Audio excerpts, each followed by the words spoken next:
Welcome to our series of interviews with Father Andrew Hoover.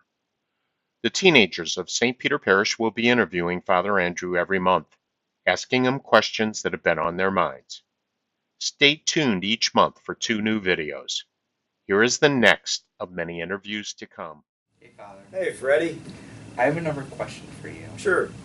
If a friend doesn't believe in God or Jesus, do I have to teach them to believe? Hmm. Do I have to teach them to believe? Well, the responsibility for bringing someone else to faith doesn't rely. It doesn't rest solely on you. You're not personally responsible for anyone else's salvation. Now, at the same time, we still do believe that Jesus is the way to eternal life. He is the salvation. And, you know, the first way that we state that is there is no eternal life outside of Jesus Christ. And so anything that's going to be saved, anyone that's going to be saved is going to be saved through Jesus Christ. Now, at the same time, we also recognize that if somebody never has an opportunity to come to believe in Jesus, then they're not going to necessarily be held responsible for that. I mean, I'm going to trust that God's merciful to somebody who never had the chance to know Him. But, keeping in mind how important it is to attain eternal life, to come to knowledge of God and Jesus, then, I recognize that I do have a responsibility to share the message, I do have a responsibility to live my life in a way that's going to be an example, that's going to be attractive to someone else, in terms of, drawing them to faith.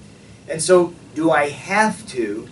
Well, we have to do those things. We have to take up some responsibility for sharing the faith and living our lives as witnesses to it. Now, how do we go about doing that? So much of it is just that, allowing ourselves to be changed and living our lives from such a perspective of love, of charity, of looking out for other people, a high standard of discipline and virtue, all of those things that let people see, hey, there's something different about this person's life.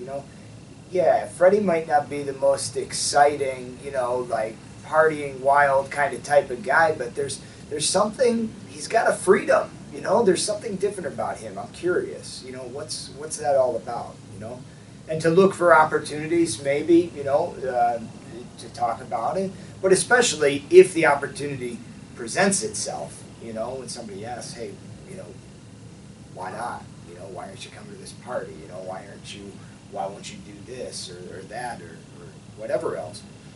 We're not all called to stand on the corner and preach the gospel, but we're all called to share the message as we live our lives and as opportunities present themselves, and maybe even, definitely even, to look for the opportunities along the way. Sometimes we think that we haven't done enough until we see the fruit of somebody's life and conversion coming to Christ, but God doesn't, like I said, you're not solely responsible for somebody else's salvation. I remember when I left my job teaching, this is definitely not a toot your own horn, it's just it's simple, not, this is something that happened. I